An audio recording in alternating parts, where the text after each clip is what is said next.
Chers amis de la famille Apicience dans le monde, bonjour et bonsoir. Au Japon, ainsi que dans des pays où il y a nos temples, la fête El Cantare a été tenue pour exprimer notre gratitude au Seigneur pour tout ce qui nous a été donné au cours de l'année. La fête El Cantare se tient au cours du mois de décembre chaque année. J'espère que nous pourrons organiser en ligne cette fête au-delà des frontières en tant que la famille de Apicience francophone en fin de l'année 2025. Ce sera aussi une opportunité de se retrouver et de se saluer entre les croyants du Seigneur El Cantare, nous permettant de renforcer le lien spirituel qui nous relie les uns aux autres. Je vous invite à prendre un peu de temps chez vous pour penser à ce qui vous a été donné au cours de cette année et exprimer votre gratitude au Seigneur El Cantare, le Créateur de toute vie au sein de notre univers. Merci beaucoup, Seigneur. Aujourd'hui, c'est la veille du grand événement au temple d'Apicience Bénin et je voudrais vous offrir une parole de Maître Okawa qui est la suivante. Ceux qui passent beaucoup de temps à penser à eux-mêmes ne sont pas très heureux. En mesurant le temps accordé durant une journée à penser à votre propre personne, vous pouvez déterminer si vous êtes malheureux. C'est une parole que j'ai trouvée dans la conférence sur la voie du succès. Arrêtons-nous un instant pour savourer la sagesse qui découle de cette parole. C'est un des paradoxes majeurs pour nous, car nous voulons tous réussir dans notre vie et vivre la joie. Mais plus nous pensons à nous-mêmes, plus nous devenons malheureux. Pour vivre dans la joie et le bonheur, nous devons penser aux autres. Il y a une parabole célèbre dans le bouddhisme concernant les esprits en enfer et ceux au ciel. Les esprits en enfer sont constamment affamés et assoiffés. Mais une fois à table, on leur donne des baguettes très longues de plus d'1 mètre pour manger des repas devant eux. Ils font tout pour essayer d'amener la nourriture à leur bouche avec ces baguettes excessivement longues, mais ils n'y arrivent jamais. Ils sont frustrés et se mettent à attaquer les autres qui sont autour de la table, ce qui ne fait que prolonger leur souffrance. Les esprits au ciel ont les mêmes baguettes longues pour manger les mêmes repas. La différence, c'est que ces habitants célestes apportent le repas dans la bouche des autres, en leur disant « Voilà, c'est pour toi ». Les autres le mangent en disant « Je te remercie, c'est très bon. Tu devrais l'essayer aussi ».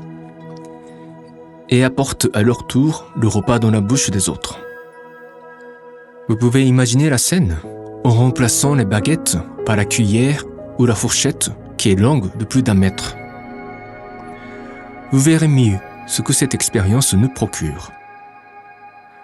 Ici, on parle en réalité du mécanisme de nos âmes humaines. Nous avons insisté et répété que chacun est enfant de Dieu, enfant de lumière, enfants d'amour. Pour que nos âmes puissent demeurer ce qu'elles sont censées être, elles doivent manifester leur nature originelle et innée. C'est le qui veut donner de l'amour aux autres. Nous sommes faits pour ressentir de la joie en faisant quelque chose pour les autres. Cela fait partie du mécanisme de nos âmes. Les enseignements spirituels qui existent à travers le monde sont unanimes sur ce point. Ils enseignent, à leur manière, à donner de l'amour aux autres. C'est en effet une des lois fondamentales de nos âmes. Ce genre d'enseignement, il faut que chacun essaie de le vivre concrètement et par soi-même. Pensez à votre journée d'aujourd'hui, si c'est le soir chez vous, ou à la journée d'hier, si c'est le matin. Vous pouvez penser à la semaine passée si vous voulez. Et essayez d'examiner dans quelle direction vos pensées ont été orientées. Et mesurez le temps que vous avez consacré uniquement pour penser à vous-même. Essayez de voir aussi le temps qui a été consacré pour penser et agir pour les autres. C'est assez simple comme examen. N'essayez pas de vous justifier dans ce genre de pratique. Vous devrez examiner comment vous avez été, de manière objective, comme si vous observiez une autre personne, portant le même nom. Vous verrez que ce n'est pas évident de passer son temps à penser au bonheur des autres. Il se peut même qu'on n'a même pas consacré une seconde pour penser au bonheur des autres. Cette pratique n'est pas pour se culpabiliser davantage. Le don de l'amour, cela doit être naturel. Nous devons être incités à donner de l'amour aux autres parce que nous ne pouvons pas nous empêcher de le faire.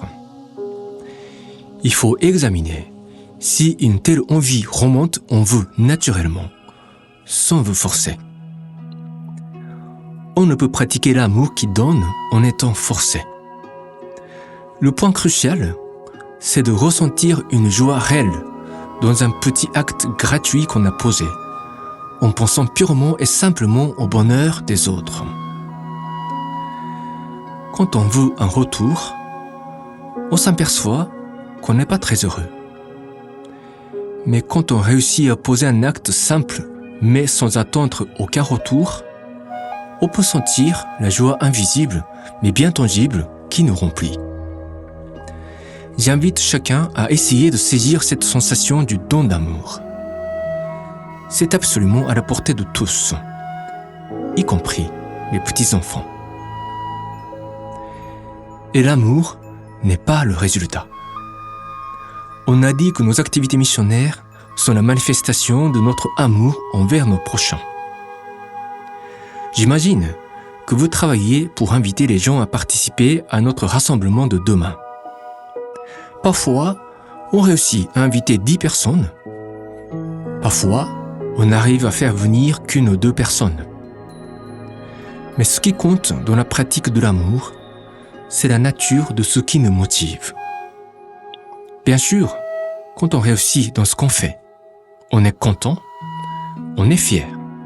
C'est une forme de bonheur aussi, peu négligeable. Mais sur le fond, la foi nous exige que nous donnions de l'amour sans rien attendre en retour. Tout comme les anges, qui nous protègent tous les jours sans être vus, sans être reconnus pour leurs efforts colossaux pour nous aider. Mais il y a de la joie dans nos cœurs. On sait tous si on a pu vraiment donner de l'amour transparent aux autres ou pas, en examinant nos cœurs pour savoir s'il y a la joie qui émane de nos actes. C'est une joie silencieuse, mais profonde. C'est une sorte d'union que nous cultivons avec le monde, avec l'univers, avec Dieu.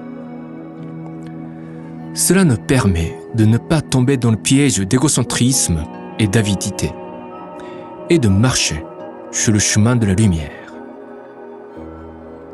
Voilà tout pour aujourd'hui. Demain, je prie que vos efforts portent les fruits et que notre temple soit rempli de gens qui attendent à découvrir la vérité de leur âme. Adressez-vous à votre famille ou à vos amis en pensant simplement à leur bonheur, à leur avenir. Et cherchez à ressentir la joie qui découle de l'amour que vous donnez gratuitement aux autres. Cette expérience fait partie de vrais trésors de votre vie. Je prie que la lumière, la puissance, la miséricorde et la sagesse du Seigneur El Cantaré brillent en vous et vous guident dans toutes vos activités missionnaires et dans tout ce que vous ferez en fin de cette semaine. J'attends la bonne nouvelle avec sérénité et espérance. Bon courage, mes amis, et à très bientôt.